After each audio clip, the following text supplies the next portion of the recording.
So I love Wushu Taolu. It's the foundation of my physical movement and what gave me the fundamentals to do well in other martial arts styles. I competed, won many tournaments, developed a lot of friendships, and really used it to kick off my martial arts journey. At the same time, I'm not blind to the issues surrounding Wushu. All of you down in the comments make it very clear. These criticisms are all valid, but that's not my problem with Wushu. My problem comes from those who partake in the sport of Wushu and what they expect out of the sport.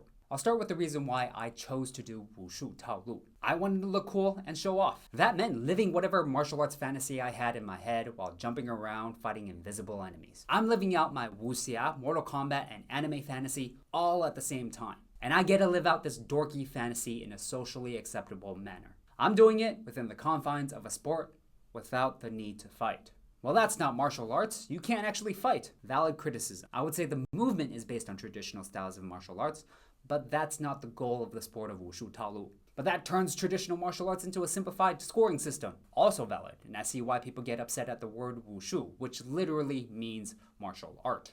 In this video, I specify Wushu Taolu to talk about the sport that focuses on the form that is scored on a point system. Here's the thing. I've always operated under the assumption that people who do Wushu Taolu understood this, that this is kind of an unspoken agreement. We like to perform. We're living our martial arts fantasy, and we do not want to fight. That's until I hear Wushu Taolu athletes act like what they can do actually works in the streets. That they can go toe-to-toe with an actual fighter. I'm talking about that Wushu athlete in Berkeley who agreed to do a smoker with someone from the Cal boxing team. Dude, you're in for a rude awakening. You are fighting someone who dedicates their training to hit people with their two fists and not get hit. You dedicate your training to look like you can hit someone.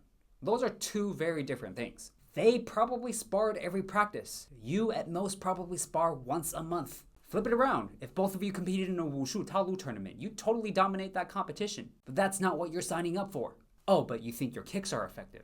Better make that count because you're used to kicking air. You're not used to kicking another person's body. This belief is not just limited to practitioners. I see instructors perpetuate this belief that they can fight as well. They integrate knife self-defense technique to prove that Wushu can be effective with a wheel arm or a crescent kick. At no point did I ever think, believe, or feel that a wheel arm is used to defend myself against someone with a knife.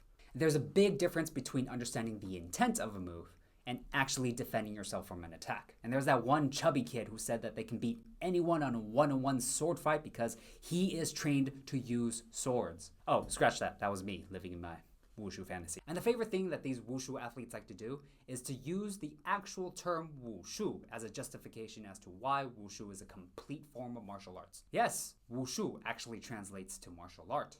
And by that logic, if you practice Muay Thai, you do Wushu. If you do BJJ, Wushu. Train in Meridote, you do Wushu as well. Now let's put aside the word Wushu itself. What do you do in class? Likely forms for the sport of Wushu Taolu. Oh, but Wushu also includes Sanda. Yes, Wushu Sanda is under the umbrella of the sport of Wushu. But the question is, do you train in Sanda? There's a big difference between a school that focuses on Wushu Taolu and Wushu Sanda. And you might have a coach that teaches the fundamentals of Sanda once a week, but that does not mean that you can go toe-to-toe with a Muay Thai fighter or a boxer. Not saying that there aren't legitimate schools out there, but this is heavily dependent on the school, the instructor, and also what you are focusing on. So, Wushu Taolu athletes, you can do forms. You might be able to perform, but this does not mean that you can fight. And I'm not saying that you can't transition into fighting. But if you ever wonder why these mean comments exist about Wushu, it's because you mix the sport of Wushu Taolu with actual fighting. And you turn something that is, to me, an emerging sport into a joke of a martial arts style.